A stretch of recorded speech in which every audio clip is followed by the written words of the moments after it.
Greetings class. For this geography lesson, we will be focusing on climatology, which is tropical cyclone. This is grade 12, term 1 geography. So basically you will need to know your prior knowledge. You will need to know what or all about water in the atmosphere, cloud formation and weather associated with it, evaporation and condensation, world pressure belts, pressure gradient, Coriolis force, geostrophic flow, winds related to global air circulation, subsidence, and convergence linked to rainfall. So you will need to know all about this in order for you to understand and gain knowledge from this lesson.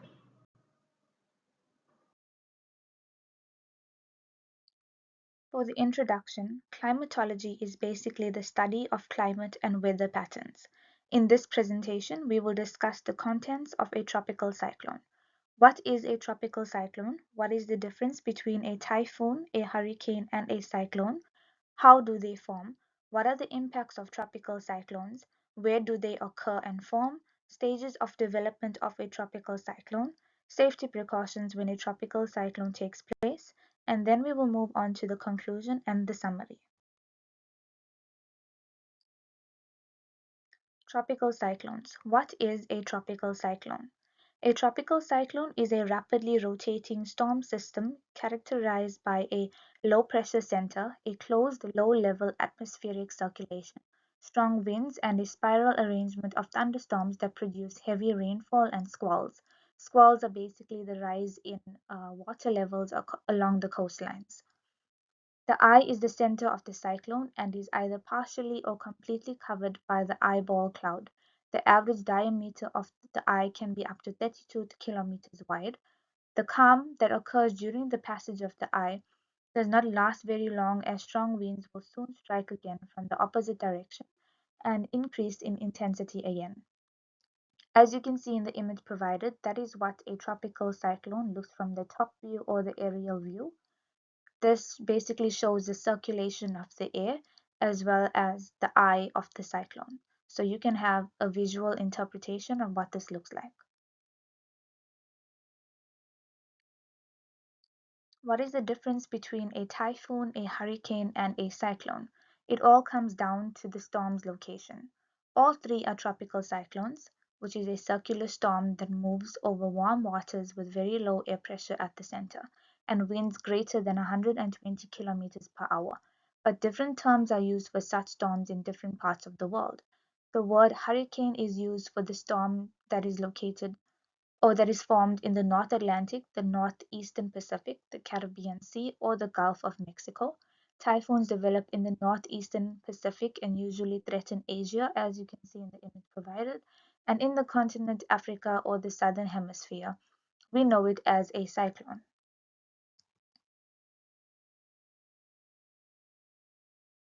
Now, how do cyclones form? The center of the cyclone is known as the eye, and you can refer to the image provided as I move along these points. Cyclones form with a combination of very warm sea surface temperatures and the right type of outflow. Imagine a tall chimney rather, where all the energy comes into the base and gets sucked up to the top. A lot of energy gathers in one place, which often results in thunderstorms. In the right part of the ocean, the system can start circulating and release all the energy into the upper part of the atmosphere. The energy created from the thunderstorm can then add the whole system, and a tropical cyclone will form. Cyclones rely on the circulation of Earth, so they form away from the equator. The effect of the Earth spinning helps the whole system rotate, which is also called the Coriolis force, which affects the circulation of the cyclone or the direction of the circulation. Sea temperatures of above 26.5 degrees Celsius or above, along with a group of thunderstorms or pre-existing conditions, create ideal weather conditions for a cyclone to form. So as you can see in the image provided, you basically need a surface temperature of above 26.5 degrees Celsius. Then you're going to need your strong winds. And if the surface temperature is above 26.5 degrees, then evaporation is going to take place due to the warm surface temperature. When evaporation takes place, then condensation takes place, and then cumulonimbus clouds are formed. And these clouds bring heavy rainfall, thunderstorms, and destructive weather conditions, as they are a cloud with thick air masses, as you can see in the image provided. So the center of the cyclone is known as the eye, and the area around it is called the eye wall. The eye wall is associated with heavy and destructive rainfall and thunderstorms, and just extremely stormy weather.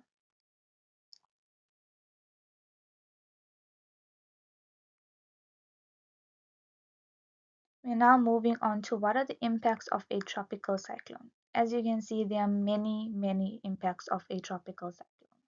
Here are some of the impacts of a tropical cyclone: loss of crops, farmland, estate, or housing. This can have a major effect on society, environment, and the economy.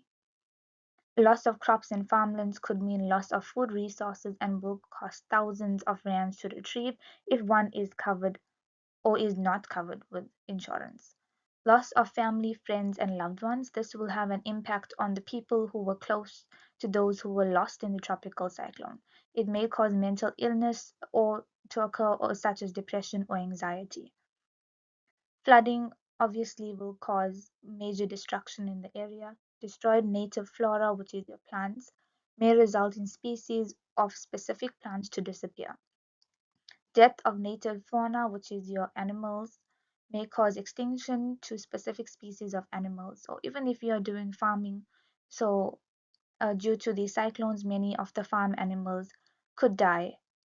Homelessness, many homes may be destroyed in the event of a tropical cyclone, which would possibly mean homelessness if one is not insured or has nowhere to stay.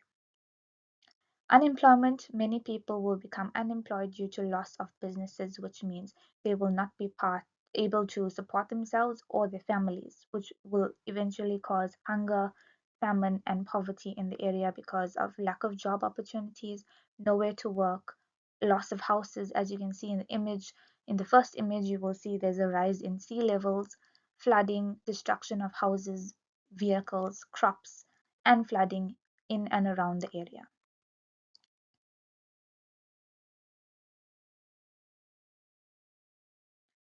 So where do cyclones occur and form? Cyclones only form under certain conditions.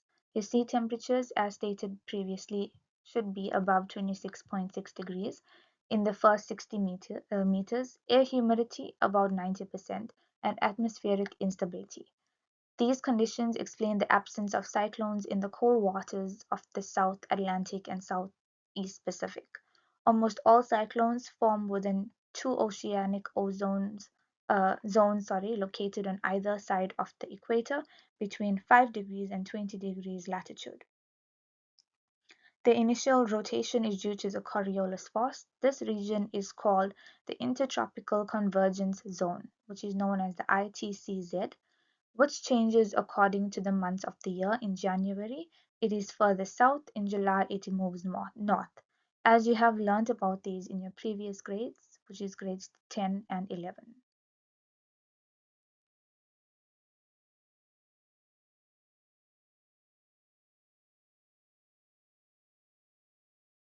Moving on to stages of development of a tropical cyclone. You have your formation, which is the tropical disturbance. The disturbance is characterized by a large mass of thunderstorms with minimal rotation. For a cyclone to form, the sea surface temperature generally needs to be above 26.5 degrees Celsius, providing the necessary energy and moisture to fuel the storm development. Your second stage is intensification, which is also known as a tropical depression or storm. Increased organization of thunderstorms and the formation of a closed circulation of winds with sustained wind speeds less than 62 kilometers per hour. The storm structure continues to become more organized, often developing a characteristic circular shape. So that is where, which is the second stage of the cyclone, is where the circulation of the air becomes, or the cloud becomes, more visible, and that is when the cyclone actually gets its circular shape. Then we have the maturity stage, which is the tropical cyclone stage. When a tropical storm sustained wind speed exceeds 190 kilometers per hour, it graduates to the status of a hurricane, typhoon, or a cyclone, depending on the geographical location. The storm reaches its mature phase, characterized by a well-defined eye, an area of relative calm, which is relatively calm at the center of the storm, an eye wall, a ring of thunderstorms encircling the eye, and spiral rain bands. The central pressure continues to drop, and wind speeds can increase dramatically, creating a potential for significant damage. Then you have your dissipation stage, which is your ending stage. Eventually, the tropical cyclone begins to decay, often due to the impact of land interaction, cooler water, or increased wind shear disrupting the storm structure, losing its characteristic features like the eye and gaining fronts instead. The storm may still bring substantial rainfall and wind, but the organized cyclonic structure will have broken down. So basically now in your maturity phase, that is the highest level of the cyclone, and that is when most destruction could possibly take place with the highest level of rainfall. But as it moves over the land, it generally starts to dissipate because there's not much warm sea surface temperature to fuel the storm for it to continue.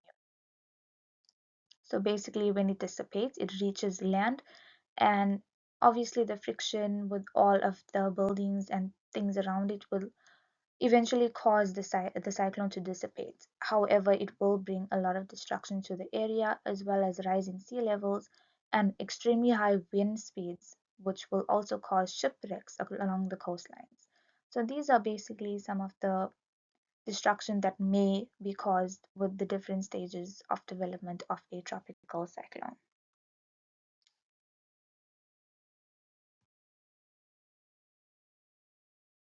Safety precautions when a tropical cyclone takes place. Ensure good structural condition of your house so that it can withstand strong winds. Seal off all door and windows securely. Trim down trees to make sure they do not fall over telephone or electricity lines during the storm. Keep your cell phone fully charged and other appliances like torches handy, as there may be power cuts during a cyclone. Store essential items like groceries and medicines in advance. It is vital to keep dry foods that are not perishable during emergencies. Prepare an emergency first aid kit so that you know you have it ready if anybody may get injured. Store water because the water supply may be disrupted during and after cyclones. Apart from the above cyclone precautions, one should avoid some factors at any cost while preparing for a storm. They are as follows: do not leave any loose, sharp objects lying around your property as they can injure people during gusty winds. It is vital to steer clear of demolished buildings during cyclones. Do not keep dying or low hanging branches of your trees near your premises, as if it falls or on your property or on your vehicle or anything or anyone around your property, they may get injured, your vehicle will get damaged, or your premises will get damaged. So it's better to be safe and keep these low hanging branches away from your property.